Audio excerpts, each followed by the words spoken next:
Miss হবে না আপনার পছন্দের টিভি শো। দেখুন জি5 অ্যাপে একদম ফ্রি। আমি তো বলেছি শ্রীয়ের মতো একজন স্মার্ট সেলস গার্ল যখন আছে তখন ম্যানেজারকে বুঝিয়ে সুঝিয়ে ঠিক ম্যানেজ করে নেবে। তাছাড়া শুনলাম এখন নাকি পুজোর সেল চলছে। হ্যাঁ, তাহলে একবার শ্রীয়ের সঙ্গে কথা বলে দেখতে হবে। বৌদি যদি এই বিয়েতে মতই দিয়েছে তাহলে কি ওকে প্রপোজ করে কোনো লাভ হবে? আমি না সতীশকে আরেকটু বেশি চিনতে চাই, আরো কাছ থেকে বুঝে নিতে চাই।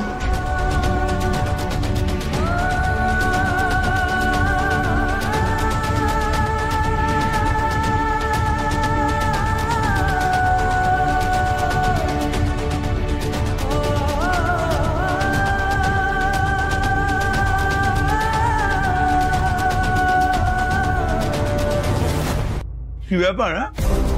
রাতকে এত অস্থির লাগছে কেন? আমি তো বললাম টাকা দেবো। না না ছোটদা, আজকের দিনটা আমার জন্য খুব ইম্পর্টেন্ট। মানে আজকে টাকা না পেলে আমি বিজনেস শুরু করতে পারবো না। দেখ না পটলা কত দূর। এই তো দাদা খুঁজছিলে, চলে এসেছি আমি। এই যে দাদা। Thank you.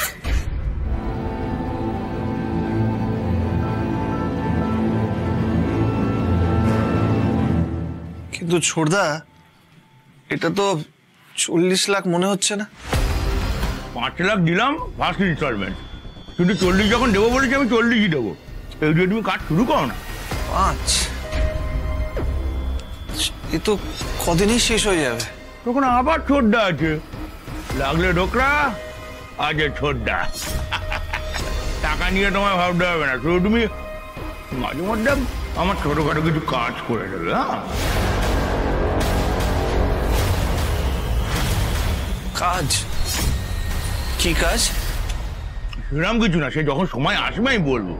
আমার রাজের উপর ভরসা আছে, আমি জানি টাকার জন্য রাজ ছোট ছোট কাজ করে দেবে। প্রজেক্ট শুরু হওয়ার আগে আপনাকে কিন্তু 70% ইনভেস্ট করতে হবে, আর আমরা বাকি 30% ইনভেস্ট করব। আর সেই 70%টা যখন জোগাড় হবে তারপরেই আপনি আমাদের ফোনটা করবেন, তার আগে না। কিরে এবার খুশি তো? ছোটদা কিন্তু কথার খেলাপ করে না। এবার তুইও ধীরে ধীরে ছোটদার কাজগুলো করে দিবি, আর ছোটদাও ধীরে ধীরে সব টাকা ছেড়ে দেবে। ঠিক আছে ছোটদা, থ্যাংক ইউ। আসি তাহলে। Thank you thank you.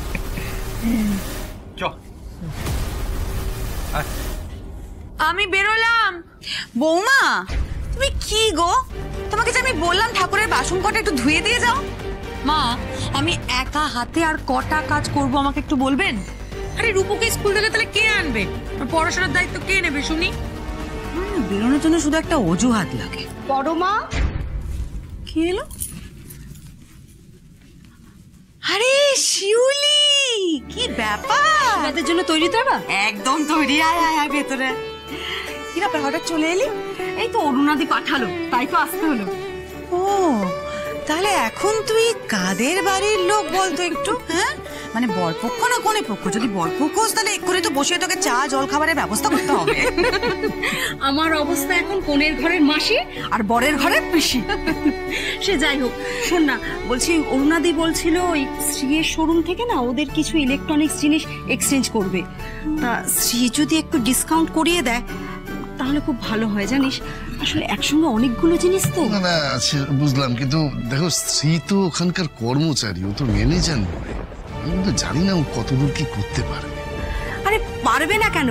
আমি তো বলেছি শ্রীয়ের মতো একজন স্মার্ট সেলস গার্ল যখন আছে তখন ম্যানেজারকে বুঝিয়ে সুঝিয়ে ঠিক ম্যানেজ করে নেবে। তাছাড়া শুনলাম এখন নাকি পুজোর সেল চলছে।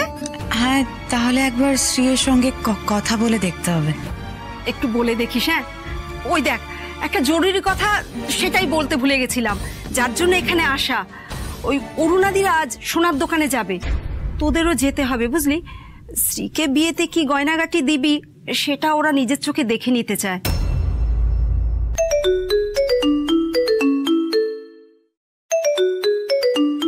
মা। হ্যাঁ মা বলো। রাজবাবা, আমি একটু ভবানীপুরে যাচ্ছি। আর ওই যে টাকাটা পাওয়ার কথা ছিল পেয়েছিস? হ্যাঁ মা, পেয়ে গেছি। জয় বাবা তারকনাথ, জয় বাবা তারকনাথ, তুই টাকাটা নিয়ে এক্ষুনি চলে আয়। বলেছিলাম না আমার কিছু টাকা দরকার। মা শোনো না, আমাকে এখন ম্যানেজার ম্যাডামের সাথে দেখা করতে যেতে হবে। কি করি বলো তো? তেমন হলে বাদলের হাত দিয়ে টাকাটা পাঠিয়ে দে, আমার খুব আর্জেন্ট দরকার। ঠিক আছে মা, তুমি যেটা বলছো সেটাই করছি।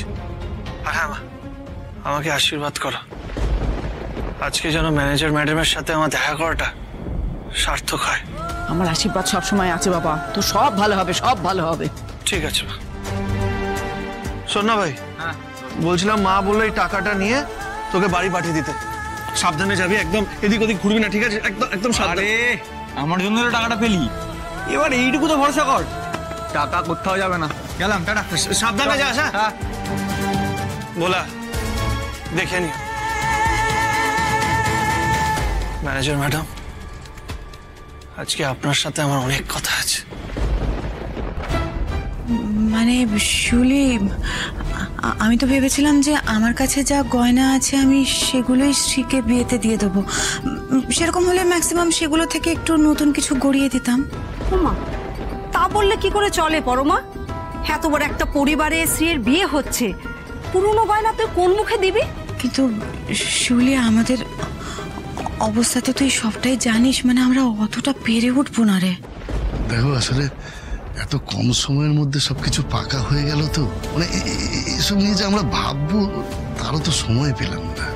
আচ্ছা প্রভাত দা, শ্রীয়ের কোনো না কোনো দিন তো বিয়ে দিতে হবেই, আর সেই ব্যাপারে আগে থেকে নিশ্চয়ই একটা প্রস্তুতি ছিল আপনাদের। অনেক বছর ধরেই তো শ্রীয়ের জন্য সম্বন্ধ দেখছেন। দেখুন, সতীশের পরিবারের একটা স্ট্যাটাস আছে, একটা ক্লাস আছে, ওরা এতটাই ভদ্র যে ওরা কিন্তু কোনো দেনা পাওনার ব্যাপারে আপনাদের উপর জোর করেনি। আর এখন গয়নাগাটি নিয়ে এত টান বাহানা চললে তাহলে সেটা ভালো দেখায় না পরমা। তাহলে মা এখন কি হবে? বাড়িতে যা জিনিসপত্র আছে সবকিছু বেচে বুচে দিয়ে শ্রীর বিয়ের জন্য গয়না বানানো হবে, তাই তো? বৌমা, আমরা কথা বলছি তো, একটু দয়া করে চুপ করো। তাহলে তোরা রেডি হয়ে নে, আমি এখন আসি। বলছি, ওই ভবানীপুরের ওখানে যে একটা বড় সোনার দোকান আছে, ওদের সঙ্গে সতীশদের একটা পারিবারিক সম্পর্ক, মানে ওই বংশ পরম্পরায় ওদের দোকান থেকেই গয়নাগাটি সব বানায়। তোরা সোজা ওখানে চলে যাস। আর হ্যাঁ, শ্রীকে সঙ্গে করে নিয়ে যাস কিন্তু, কারণ শ্রীকে কিরকম গয়না মানাবে না মানাবে সেটাও তো দেখে নিতে হবে। আমি এখন আসি, কেমন? শোনো না, বলছি তাহলে এখন কি করবে? কি করবেন আবার?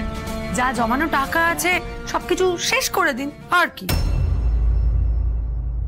বৌমা, মেয়ের বিয়েতে তো খরচা হয়, সেটা তুমি খুব ভালো মতো জানো। তাই এই নিয়ে না কথা শোনানোর কিছু হয়নি। তাই তুমি বরং একটা কাজ করো, তুমি তোমার মাকে বলো আশীর্বাদের ওই 5 ভরি গয়নাটা রেডি রাখতে। শোনো না, ওরা যখন বলছে যেতে তো হবে, তার আগে তুমি একটা কাজ করো তো, তুমি শ্রীকে একটা ফোন করে নাও। না দাঁড়া, জি5 ডাউনলোড করুন আর সব এপিসোড দেখুন একদম ফ্রি।